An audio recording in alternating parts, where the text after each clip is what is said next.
The Election Commission has accepted nomination papers of 10 candidates today and rejected nomination paper for one candidate. Scrutiny for all 11 candidates, including 4 for outer and 7 for inner constituencies, was held at respective RO offices.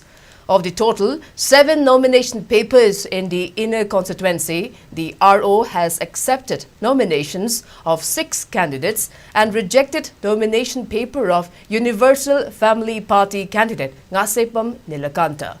The 6 candidates who cleared the scrutiny are BJP candidate T.H. Basantakumar, INC candidate Professor Bimol Akoijam, RPI candidate Maheshwar Thangnausham, independent candidates R.K. Somarendro Kaiku, Moirangthem Tomtom Sana Nongsaba and Haurungbum Sarat.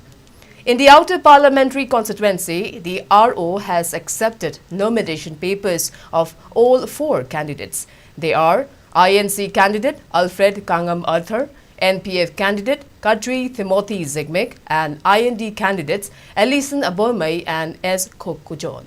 The last date of withdrawal of candidatures is 3 p.m. on March 13th. Manipur will go to polls on April 19 and April 26 for 2 parliamentary seats in 2 phases.